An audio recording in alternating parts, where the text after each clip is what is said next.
Well guys, आज के lecture में हम ये डिस्कस करने जा रहे हैं कि अगर हम difference between two population mean की कॉन्फिडेंस इंटरवल बनाना चाहते हैं तो उसके लिए चूँकि डिफरेंट फार्मूले यूज़ होते हैं तो इन फार्मूलों को कब और किस तरह यूज़ करना है। तो चूँकि इसके लिए डिफरेंट कंडीशंस होते हैं, अगर वो हर एक फार्मूले के अपने कंडीशंस होते हैं, अगर वो कंडीशंस प्रिवेल करते हैं तो उसके मुताबिक आप लोगों ने फार्मूले उठाने हैं। तो सबसे पहले हमने वो सारे फार्मूले लिखने हैं जिसको हम यूज़ कर सकते हैं, फिर हम जो है ये डिस्कस करेंगे कि किस फार्मूले को किस वक्त यूज़ करना है। तो let us try the formulas first. तो ये एक फार्मूला है फर्स्ट, ये कब यूज़ करेंगे जब हमारे पास पॉपुलेशन स्टैंडर्ड डिविएशंस या पॉपुलेशन वेरिएंसेस नोन हो। तो अगर ये अवेलेबल है, ये गिवन है, तो हम ये फार्मूला यूज़ करेंगे। ये क्वेश्चन से पता चल जाता है कि जो हमें स्टैंडर्ड डिविएशन या वेरिएंस गिवन है वो सैम्पल है या पॉपुलेशन है। हम इस पर एग्जाम्पल करेंगे तो एग्जाम्पल से हमें पता चल जाएगा कि ये किस तरह हम वेरीफाई करें कि ये सैम्पल है या पॉपुलेशन, स्टैंडर्ड डिविएशन या वेरिएंस है। मज़ीद डिस्कशन से पहले आप लोगों से गुजारिश है कि इस वीडियो को लाइक करें, शाह अकेडमी को सब्सक्राइब करें और बेल आइकन पे ज़रूर क्लिक करें। सेकंड हमारे पास है, ये हम तब यूज़ करेंगे जब हमारे पास पॉपुलेशन स्टैंडर्ड डिविएशन या पॉपुलेशन वेरिएंसेस यानी ये दोनों अननोन हो लेकिन सैंपल साइज दोनों 30 से ग्रेटर हो। ऐसा ना हो कि एक 30 से ग्रेटर हो एक लेस हो, नहीं, जब दोनों 30 से ग्रेटर हो तो फिर आप ये फार्मूला यूज़ करेंगे। ये फार्मूला और ये फार्मूला अगर इनको देख लीजिए तो ये सेम है, इसमें सिर्फ पॉपुलेशन वेरिएंस यूज़ हुआ है, इसमें सैंपल वेरिएंस यूज़ हुआ है। यहाँ सैंपल साइज़ पे कोई रिस्ट्रिक्शन नहीं है कि ये 30 से ग्रेटर है, 30 के बराबर है या 30 से लेस है, लेकिन यहाँ पे रिस्ट्रिक्शन है, इट मस्ट ग्रेटर देन 30। तो अगर आप लोगों ने standard normal distribution easy use करना है तो उसके लिए दो कंडीशन नहायत ज़रूरी है, या तो आपके पॉपुलेशन वेरिएंसेस या स्टैंडर्ड डिविएशन नॉन होने चाहिए, या फिर आपके सैंपल साइज 30 से ग्रेटर होने चाहिए, या फिर दोनों। ठीक है, अगर ये दोनों कंडीशन नहीं है तो फिर आप ट्री डिस्ट्रीब्यूशन यूज़ करते हैं। तो ट्री डिस्ट्रीब्यूशन के लिए हमारे पास फार्मूले ये है, लेकिन उससे पहले मैं आपको बताऊँ कि अगर इफ़ n इज़ गिवन, ठीक है, n1 and n2 are given, अगर ये गिवन है तो फिर हम क्या करते हैं, we have to test what we have to test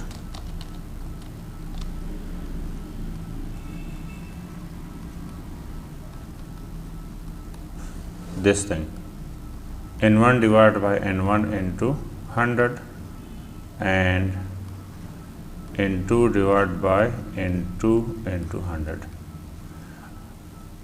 अगर इसका आंसर पॉपुलेशन साइजेस गिवन है और इन दोनों से आंसर जो है वो 5 से बराबर या 5 से ग्रेटर हो तो फिर इन दोनों के साथ फाइनाइट पॉपुलेशन करेक्शन फैक्टर लगेंगे और फिर ये फार्मूले इस तरह होंगे, देख लें, फिर इसके बराबर होंगे। ये असल में है क्या चीज़, this is in population 1 sample as the percentage of population, ठीक है, और ये क्या है, in population 2 sample as the percentage of population. अगर ये 5 के दोनों 5 के बराबर है या 5 से ग्रेटर हैं तो फिर ये फैक्टर साथ हम लगाएंगे जिस तरह हमने सिंगल पॉपुलेशन के केस में लगाया था।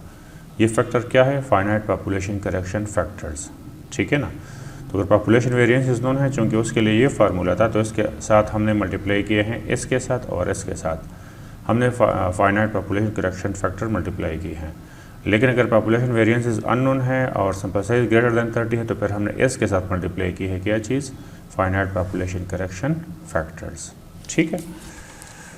ओके, तो ये एक दूसरे के अल्टरनेट है, दोनों सेम फार्मूले है, लेकिन सिर्फ ये है कि अगर क्वेश्चन में पॉपुलेशन 1 साइज़ और पॉपुलेशन 2 साइज़ ये गिवन है तो हमारा sample as the percentage of population, इसको आप कैलकुलेट कर लें। अगर ये 5 के बराबर है या 5 से ग्रेटर है तो फिर इस साथ ये चीज़ भी लगा लें, ठीक है ना। और इसी तरह ये भी sample as the percentage of population in the population 2, ये भी अगर 5 के बराबर है या 5 से ग्रेटर हैं तो आप ये लगाएं, ठीक है। तो इस फार्मूले में और नीचे वाले फार्मूले में फ़र्क सिर्फ ये है कि इसमें ये चीज़ मल्टीप्लाई हो गई है, ऊपर वालों में नहीं है। हाँ, क्वेश्चन में अगर n1 n2 की जिक्र नहीं है तो फिर आप इसको स्किप कर दें, सिंपल सादा ये फार्मूले यूज़ करें, ठीक है। ओके, हमारे पास थर्ड ऑप्शन है, थर्ड फार्मूला है कॉन्फिडेंस इंटरवल का, वो ये है कि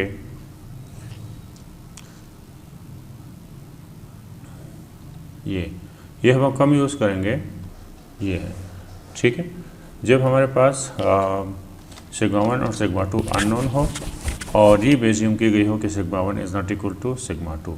सिग्मा 1 सिग्मा 2 की जगह सिग्मा 1 सिग्मा 2 स्क्वायर भी आप कह सकते हैं। और ये एज्यूम की गई कि आपस में इक्वल भी नहीं है, दो के अननोन है लेकिन एजम्पशन ये है कि ये इक्वल, दोनों पॉपुलेशन का वेरिएंस इक्वल नहीं है या स्टैंडर्ड डिविएशन इक्वल नहीं है और दोनों में सैंपल साइज 30 से लेस, तो फिर आप ये फार्मूला यूज़ करेंगे। और लास्टली ये कब यूज़ करेंगे, तो ये जब हमारे पास दोनों पॉपुलेशन वेरिएंसेस अननोन हो और sigma 1 is equal to sigma 2, ठीक है, दोनों पॉपुलेशन स्टैंडर्ड डिविएशन आपस में इक्वल एज्यूम की गई हो और दोनों सैंपल साइज जो है हमारे पास 30 से लेस हो, तो फिर हम ये फार्मूला अप्लाई करेंगे, ठीक है। ओके, इसको प्रॉपरली समझने के लिए हमें एग्जांपल की ज़रूरत है, तो हम इस पे एग्जांपल करेंगे। लेकिन इसमें इस पी क्या है, जिस तरह ऑलरेडी हम बता चुके हैं कि इस पी क्या है, ये this is pooled standard deviation या कंबाइन या जॉइंट स्टैंडर्ड डिविएशन। और इसके 3 फार्मूले हैं जो ऑलरेडी हम पिछले वीडियोज़ में डिस्कस कर चुके हैं, तीनों ये है हमारे पास। तो ये 3 फार्मूले हैं, आप इसमें से कोई भी यूज़ कर सकते हैं, ठीक है। ये फार्मूला तब अच्छा है जब क्वेश्चन में S1 स्क्वायर और S2 स्क्वायर या S1 S2 की वैल्यूज़ गिवन हो।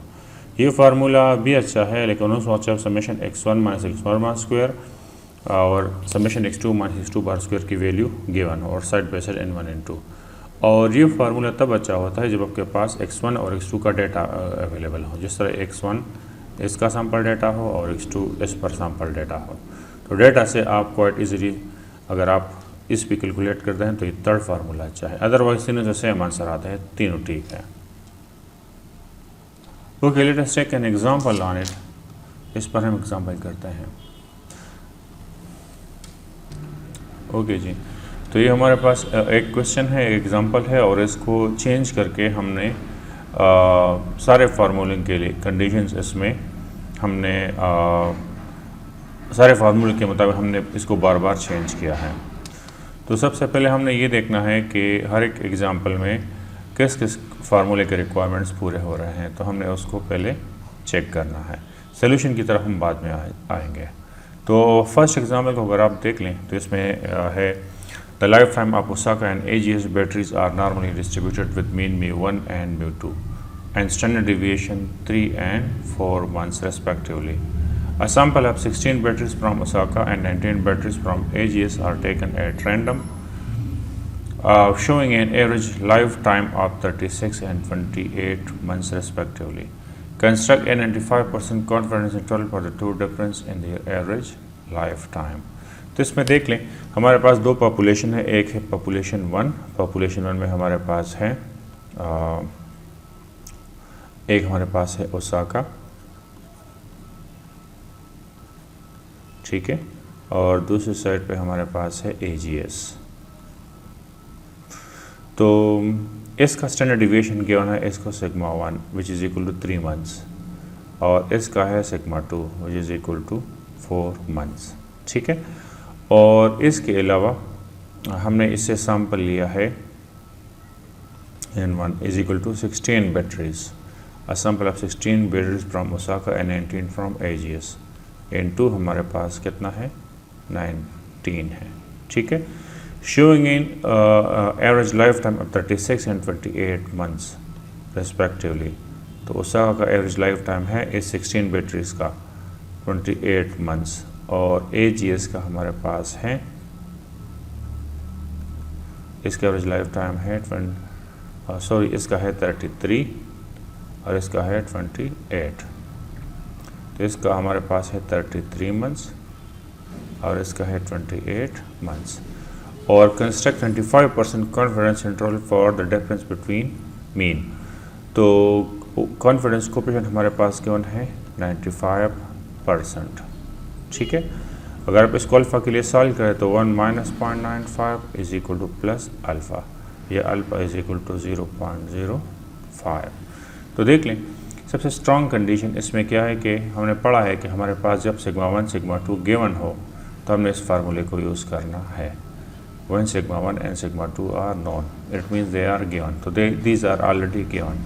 तो हम ये फार्मूले अप्लाई करेंगे कि confidence interval will be, since sigma 1 and sigma 2 are given, so confidence interval will be x1 bar minus x2 bar and plus and minus z alpha divided by 2 sigma 1 square divided by n1 plus sigma 2 square divided by n2 under root ये use होगा। अभी हम इसको solve नहीं कर रहे हैं, पहले बाकी कंडीशंस को भी कंपेयर करते हैं इन कंडीशंस के साथ और फार्मूले का इंतखाब करना थोड़ा प्रैक्टिस करते हैं। देख लें। The life time of Osaka and AGS batteries are normally distributed mean mu1 mu2 a sample of 36 batteries from Osaka and 33 batteries from AGS. तो यहाँ देखें, यहाँ भी अगर आप ओसाका N1 इससे सैंपल लिया गया है 36, एजीएस से लिया गया है कितना 33, ठीक है। Showing average life time of 38 and 30 months. इसका एवरेज लाइफ टाइम हमारे पास है 36 बैटरीज का 38 मंथ्स और इसका 33 बैटरीज का एवरेज लाइफ टाइम हमारे पास है x2 bar which is equal to 30 months, ठीक है। And standard deviation of 5 and 4 months. इसका स्टैंडर्ड डिविएशन, ये सैंपल स्टैंडर्ड डिविएशन है, ये इन 36 बैटरीज के लिए है विच इज़ 5 मंथ्स एंड और इसका है स्टैंडर्ड डिविएशन इज 4 मंथ्स। तो again construct 95% confidence interval for the two difference in their average life time. तो 1 minus alpha is equal to 95%, तो clearly alpha is equal to 5% और 5% mean 0.05।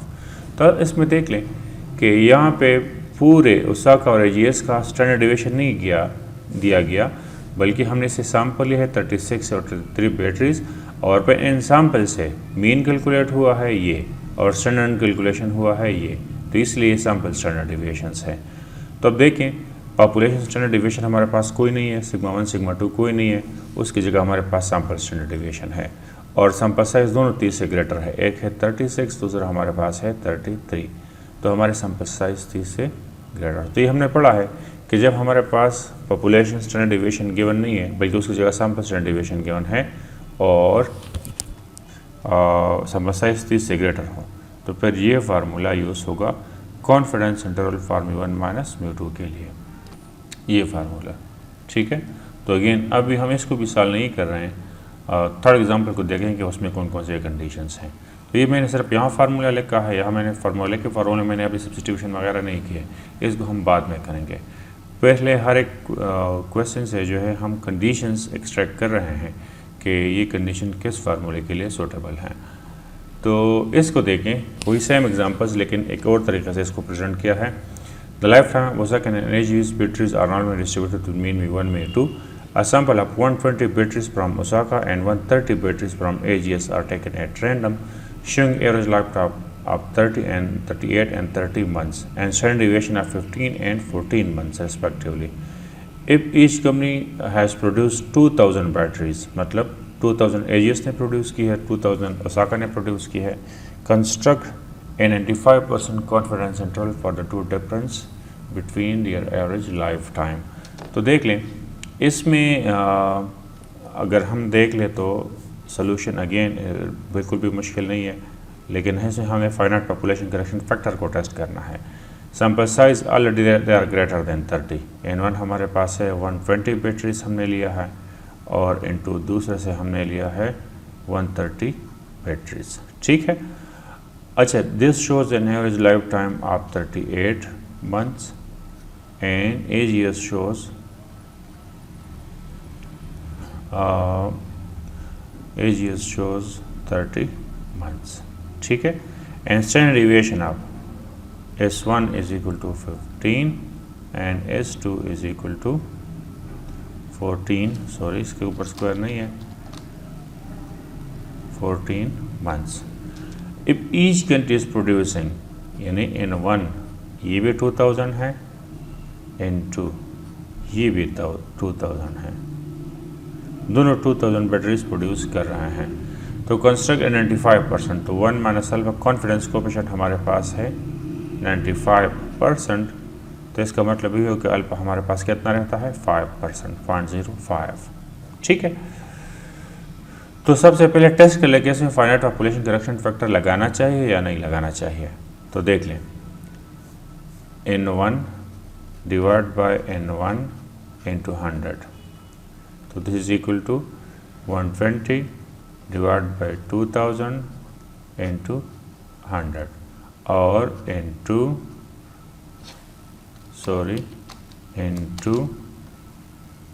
Divide by n2 into 100 which is equal to 130 divided by 2000 into 100।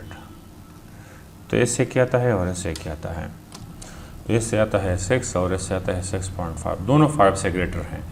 तो clearly चूँकि हमारे पास population variances known नहीं है, उसकी जगह हमारे पास सैम्पल स्टैंडर्ड डेविएशंस गिवन है, ठीक है, और दोनों सैम्पल्स 30 से ग्रेटर हैं। तो हमने ये फार्मूला लगाना है, लेकिन with finite population correction factor हमने ये नहीं लगाना। उसकी रीज़न ये है कि हमारे पास पॉपुलेशन साइज़ गिवन है और हमारा sample as a percentage of population 5% से ज़्यादा है। तो इसलिए ये तो तब यूज़ करते हैं जब हमारे पास सिग्मा 1 सिग्मा 2 स्क्वायर गिवन हो। चूँकि हमारे पास सैम्पल स्टैंडर्ड डेविएशन गिवन है, तो इसलिए हमने ये फार्मूला यूज़ करना है, ठीक है। तो इसको हमने अप्लाई करना है क्योंकि हमारा sample as the percentage of population 6% और 6.5% है, जो कि 5 से ग्रेटर है। तो करेक्शन फैक्टर लगाना चाहिए। तो इसलिए थर्ड केस में हमारे पास फार्मूला ये होगा कि ये फार्मूला हमने लगाना है, ठीक है। नेक्स्ट क्वेश्चन की तरफ आ जाएं कि इसमें कौन कौन से हमारे पास अवेलेबल हैं। इसमें अगर आप देख लेते हैं, इसमें हमारे पास वही दो पॉपुलेशंस हैं और दोनों पॉपुलेशंस में जो कि इससे हमने सैंपल लिया है n1 इज इक्वल टू 16 और n2 हमने लिया है कितना 10 AGS से, और शोइंग एवरेज ऑफ 38 एंड 30, इससे x1 बार आता है, x1 bar is equal to 38, x2 bar हमारे पास है 30, ठीक है। और स्टैंडर्ड डिविएशन हमारे पास गिवन है s1 is equal to 6 and s2 is equal to 7। ये भी सैम्पल्स है, क्योंकि ये जो स्टैंडर्ड डिविएशन और मीन जो आपको एवरेज आपको नज़र आ रहा है, ये 16 और 10 सैम्पल से कैलकुलेट हो गए हैं, इसलिए ये सैम्पल मीन है और ये सैम्पल स्टैंडर्ड डिविएशंस हैं। इस पॉइंट को याद रखना ज़रूरी है। और assuming the population variances unequal, मतलब sigma 1 is not equal to sigma 2, this is given, ठीक है ना। Sigma 1 is not equal to sigma 2। Construct 95% confidence interval, तो 1 माइनस अल्फा फिर से वही 95%, जिसका मतलब है कि अल्फा इज इक्वल टू 5% और 5% का मतलब होता है 0.05। तो जब अनइक्वल हो तो उसके लिए भी हमने पॉइंट आउट किया है कि हमने ये फार्मूला लगाना है कि x1 bar minus x2 bar plus N minus t alpha divide by 2 with n1 plus n2 minus 2 degree of freedom and s1 square divided by n1 plus s2 square divided by n2 under root. ये formula हमने लगाना है, क्योंकि हमने पढ़ा कि जब population variances unknown हो और सैंपल साइजेस 30 से लेस हो और ये एज्यूम किया गया हो कि sigma 1 is not equal to sigma 2 although they are unknown, तो फिर हमने ये फार्मूला लगाना है। यू पर हमने लिखा है। और लास्टली इसको आप देख लें, ये वही सेम क्वेश्चन है, लेकिन अनइक्वल की जगह सिर्फ आइडेंटिकल वेरिएंसेस हैं। आइडेंटिकल वेरिएंसेस के वेरिएंसेस हमारे पास दो के अननोन है, लेकिन इक्वल एज्यूम कर लें, तो वही सेम क्वेश्चन n1 हमारे पास दिस टाइम है, हमने सैंपल लिया है 12 बैटरीज, n2 हमने लिया है 9 बैटरीज, सैंपल साइज हमने चेंज किया है from AGS and Osaka, showing average lifetime of x1 bar is equal to 38, x2 bar this is equal to 30, और standard deviation s1 is equal to 5 and s2 is equal to 4. Assuming the population variance is equal, तो इस दफ़ा बताया गया कि इसको equal assume कर ले, दो कि ये अननोन है, कंस्ट्रक्ट 95%, तो 1 minus alpha is equal to 95%, जिसका मतलब है कि अल्फा इज इक्वल टू 5%। 5% का मतलब होता है 0.05। तो जब पॉपुलेशन वेरिएंस अननोन हो और इक्वल एज्यूम किया गया हो, ये एज्यूम किया गया है, ये question this is given in the question, ठीक है ना। ये देखें ना, आइडेंटिकल वेरिएंस का मतलब है इक्वल वेरिएंस। तो हमारा फार्मूला होगा x1 बार माइनस x2 बार, ये फार्मूला होगा, ठीक है। तो अब कंप्यूटेशंस की तरफ आते हैं। ये मैंने आपको शो किया है कि किन कंडीशन के बेस पे आप लोगों ने फार्मूला का सिलेक्शन करना है और किस तरह करना है। अब आ जाए सॉल्यूशंस की तरफ। चूँकि ये फार्मूला हमने स्टार्ट में लिया था, अब इसके अंदर सिर्फ वैल्यूज पुट करने हैं। तो वैल्यूज किस तरह पुट करते हैं, this is equal to x1 bar हमारे पास है 33 माइनस x2 बार है 28 and plus minus z alpha हमारा है 0.05 डिवाइड बाई 2 और सिग्मा 1 स्क्वायर हमारे पास है 3 स्क्वायर डिवाइड बाय n1 हमारे पास है 16 प्लस सिग्मा 2 स्क्वायर हमारे पास है 4 स्क्वायर डिवाइड बाय n2 हमारे पास है 19, ठीक है, और अंडर रूट। तो अगर हम इसको कैलकुलेट करें तो इससे हमारे पास वैल्यू आ जाएगा 5 प्लस n माइनस। इसका अगर आप वैल्यू देख लें तो ये हमारे पास टेबल मैंने आप लोगों को के साथ शेयर किया था, और ये था, ये टेबल था। तो 33 minus 28 is equal to 5 plus n minus, देखें z alpha divide by 2, alpha कितना है 5%, तो 5 हमारे पास ये है, ठीक है। और अन्य 2 डेल्टास के नीचे देखना है, 2 डेल्टास, क्योंकि अल्फा डिवाइड बाई 2 है, 0.05 डिवाइड बाई 2 है, तो डिवाइड बाई 2 वाला ये है, जो डिवाइड बाई 2 नहीं है वो ये है। क्योंकि हमारा डिवाइड बाई 2 है तो इसलिए हमने इसके सामने हमारा वैल्यू है प्लस माइनस 1.96, क्योंकि हमारा अल्फा 5% है तो इसकी वैल्यू है प्लस माइनस 1.96, तो प्लस माइनस 1.96 और 9 divide by 16 plus 16 divide by 19 under root. तो अगर हम इसको कंप्यूट कर लें तो इससे आ जाएगा, यही आएगा सारा, ठीक है, मैंने सिंपलीफाई कर दिया इसको, तो इससे आ जाएगा 7.231 एंड 2.68, ये दोनों लिमिट्स आ गए हैं। तो अल्टीमेटली हम इसको इस फॉर्मेट में लिख सकते हैं कि probability that the difference between the average life time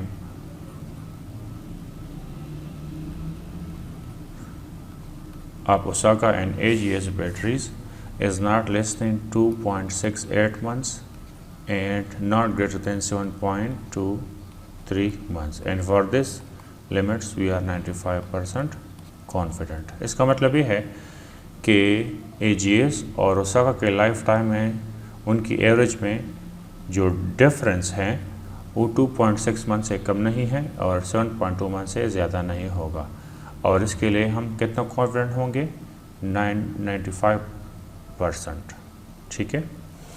तो this is all about the solution of the first question. Second की तरफ आ जाएं, इसमें भी सिर्फ सब्स्टिट्यूशन करनी है, देख लें। इसमें अगर हम वैल्यू सब्स्टिट्यूट कर लें तो ये हो जाएगा x1 बार हमारे पास है 38, x2 बार हमारे पास है 30 और plus minus z 0.05 divide by 2, s1 square हमारे पास है 5 स्क्वायर डिवाइड बाई n1 हमारे पास है 36, s2 स्क्वायर हमारे पास है 4 स्क्वायर इंटू हमारे पास है 33 और अंडर रूट। तो ये हमारे पास बराबर हैं 8 प्लस n माइनस 1.96, फिर वही सेम वैल्यू जब भी हमने टेबल से उठाया था, n25 डिवाइड बाई 36 और plus 16 divide by 33 under root.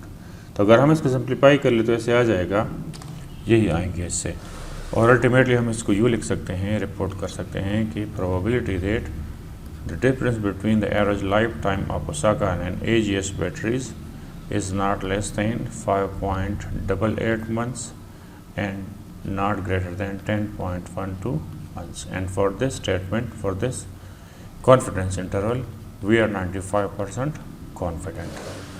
तब की तरफ आ जाएं, इसे भी सब सब्स्टिट्यूशन करनी है। हमारे पास सारे वैल्यूज़ हैं तो वैल्यूज़ पुट कर लें।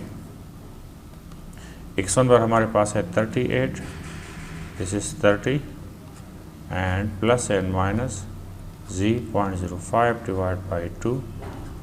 n1 हमारे पास है 2000 माइनस n1 हमारे पास है 120 divide by 2000 minus 1 into s1 square हमारे पास है 15 स्क्वायर डिवाइड बाई n1 हमारे पास है 120 और प्लस n2 हमारे पास कितना है 2000 और स्मॉल n2 भी हमारे पास है 130 divide by 2000 minus 1 into S 2 square हमारे पास है 14 square divide by n2 divide bye 130 और अंडर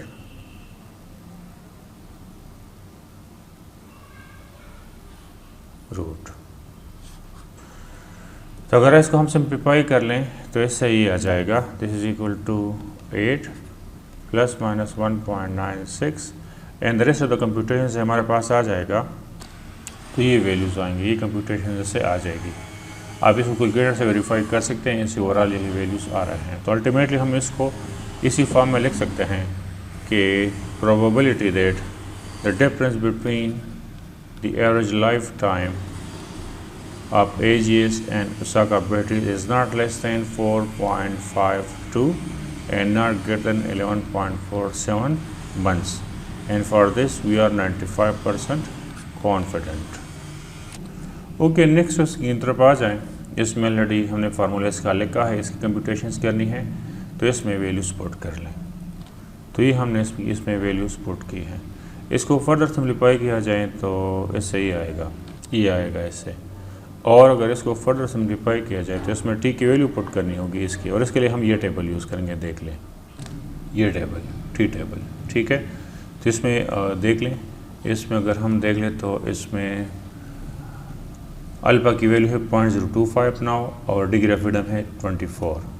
तो 24 के सामने 0.025 के नीचे ये है 0.025 नज़र आ रहा है ये, और 24 है ये 2.064, 24 ये है ना 2.064, तो 2.064 पुट कर ले यहाँ पे। तो this is equal to 8 plus minus 2.064 और इससे क्या आता है, तो ये वैल्यूज़ आएंगे। इसको फर्दर सिंप्लीफाई कर दें तो ये हो जाएगा 8 प्लस 5.51 एंड 8 माइनस 5.51। तो ये हमारे पास बराबर हो जाएगा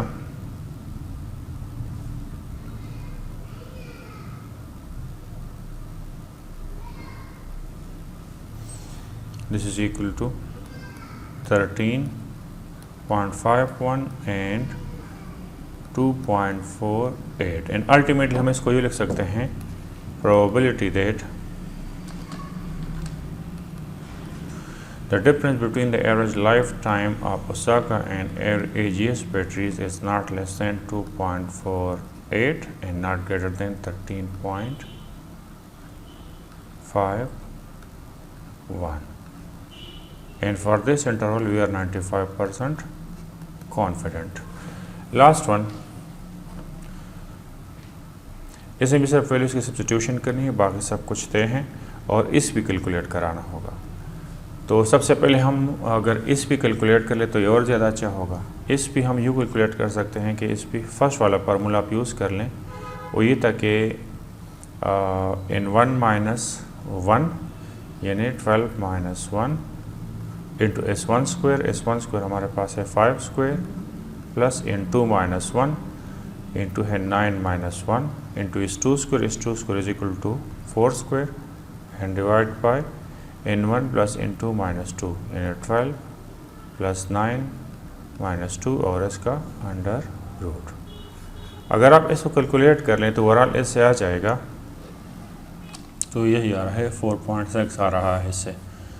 तो अब कंसंट्रेटर में वैल्यू पुट कर लें। x1 बार हमारे पास है 38 and 30, so confidence interval will be 38 minus 30 plus and minus t 0.05 divided by 2 into 12 plus 9 minus 2 degree of freedom.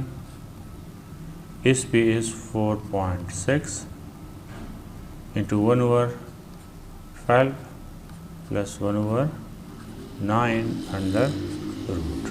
ठीक है, तो this is equal to 8 plus N minus t 0.025 with 19 degree of freedom, और इससे आ रहा है 4.6 into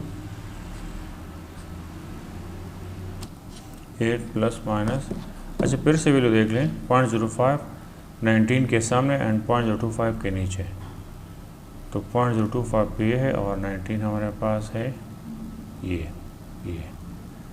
तो 2.093, तो this is 2.093। Okay, सही यही आ रहा है।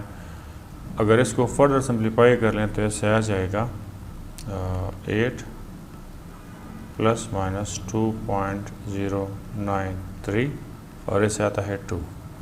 अगर आप इसको मल्टीप्लाई कर लें तो 8 प्लस माइनस इससे आ जाएगा 4.19। तो एक दफ़ा प्लस कर दें, एक दफ़ा माइनस कर दें, वी गेट